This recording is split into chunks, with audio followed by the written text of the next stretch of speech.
Welcome to the Investigative Journal, everyone. Thank you for joining us. I'm Tal Heinrich in New York.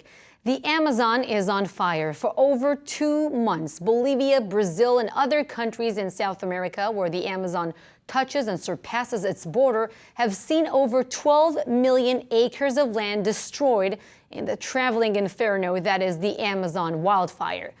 To walk us through these 2 months of ecological destruction and despair, we're joined by Brazil-based Reuters journalist Anthony Bodel. Welcome to the program, Mr. Bodel. Hi, thanks for having me. The images coming out of Brazil over the last few months have been truly alarming. Millions upon millions of acres of this ecological paradise are burning. But the crisis didn't start in July. You wrote in June in an article for Reuters that the deforestation of the Amazon rainforest in Brazil sped up in May to the fastest rate in a decade. Walk us through the general crisis here of deforestation in the Amazon before these fires that got a lot of global attention and social media spotlight erupted in midsummer. Fire has long been used in the Amazon to clear land. People set fire to firstly take the valuable trees out, then speculators set fire to the rest to clear the rest of the vegetation and sell the land to farmers and ranchers, mainly ranchers in the Amazon. Brazil is a major meat exporter in the world. Now, the fires this year, clearly there was a big surge. By the end of August, it was 90% up on a previous year. So clearly something was happening here. And while the government originally said that it was a natural thing because of the dry season, the truth is that the scientists said that most of these fires were being deliberately set. And clearly, this is a product of the political atmosphere that has changed. Brazil now has a right-wing president, Jair Bolsonaro, who, since his campaign last year, was saying he wanted to develop the Amazon. And we'll talk about the president in a moment. I just want to mention here that statistics from Brazil's National Institute for Space Research, based on fire spots detected by satellite, they show that the number of fires in 2019 is 80% higher than in the year before, 2018, but it's just 7% higher than the average over the last 10 years. Explain, why are these fires different from the annual burn that takes place during the dry season? When did the wildfires exactly start? Well, they start in the dry season, which is now. We're coming to the end of the dry season already.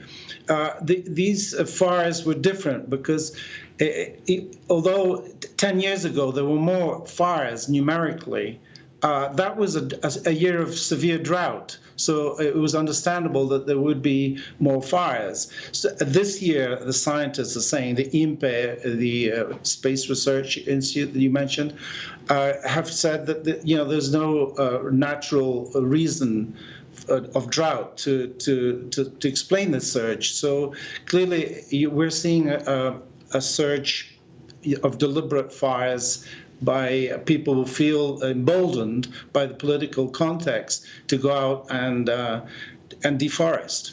There have been some accusations that Brazil's mining and farming industries encouraged controlled burns and even set fires on their own without cooperation or approval from the government. Is this a case of arson or just poor ecological mismanagement in your view?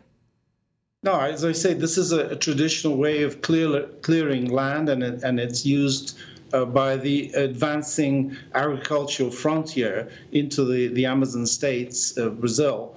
So it's clearly a lack of enforcement because it's illegal, and unfortunately the Environmental Protection Agency of Brazil has been deprived of resources in recent years. It has less people to go out and monitor this immense area. And they don't have the resources anymore. That's what's happening. What is being done in order to put out the fires? What other nations are involved in helping to try to extinguish the flames? Well, initially, President Bolsonaro said that this was a natural process. Then he accused NGOs, foreign NGOs, of setting these fires.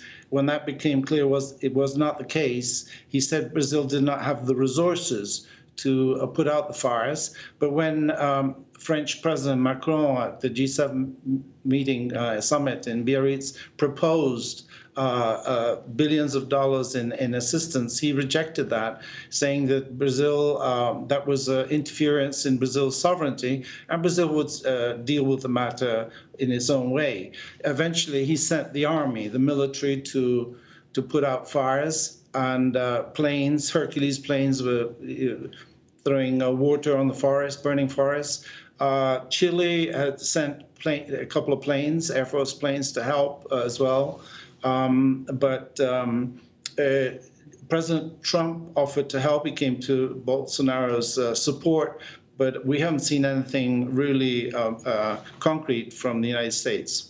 Brazil's President Jair Bolsonaro has been the target, as you describe, of criticism for his environmental policies, as well as his government's conduct in fighting the flames. He was mocked by the president of France, Emmanuel Macron, and called a liar. Then his own environmental protection ministry openly revolted against his positions dealing with the crisis, although others say that Brazil, in fact, had the highest incidence of burning under its socialist former president Lula da Silva and his environment secretary Marina Silva, but neither of them were accused of putting the Amazon at risk. How do you explain that? What are your thoughts here?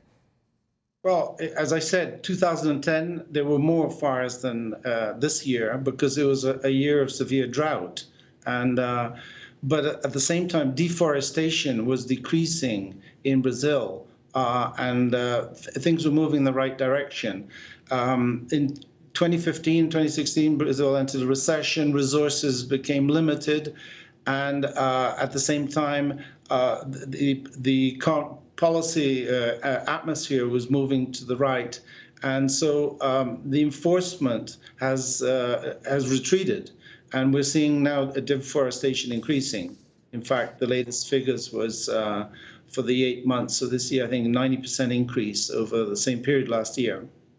Anthony, in your opinion, after reviewing the different interviews you've conducted and the articles you've written, could this wildfire crisis bring Bolsonaro down from power eventually? No, I don't think so.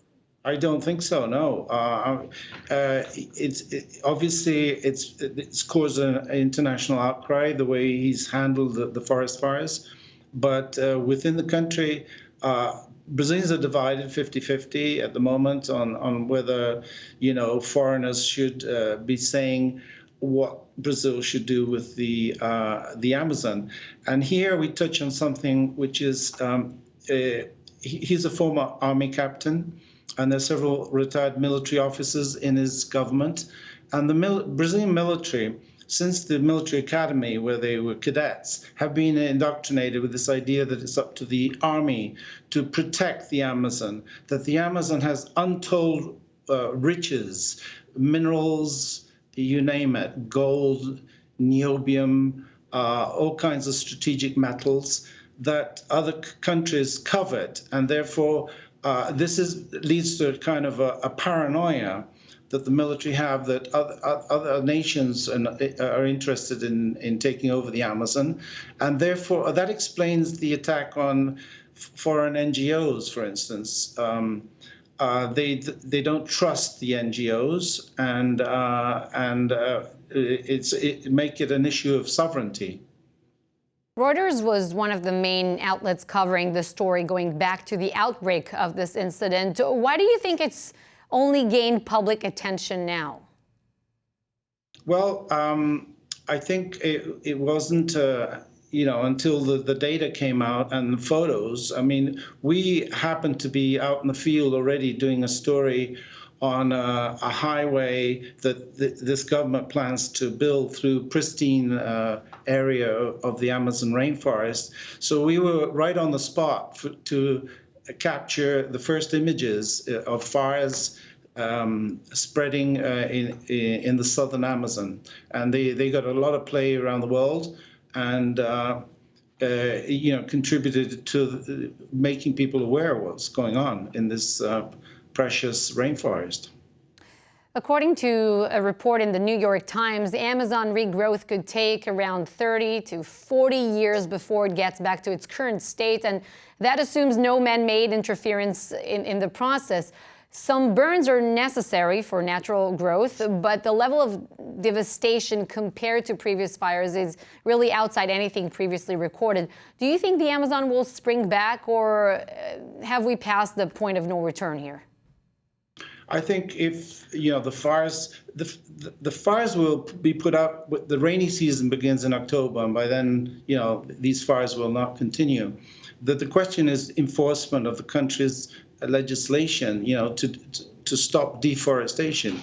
Wherever you deforest, it's used as cattle grazing land, and it turns into savanna eventually. From tropical rainforest, it becomes savanna, and this is very bad for the world, of course. The more trees you cut down, the more carbon dioxide is released into the atmosphere, and this is the real problem.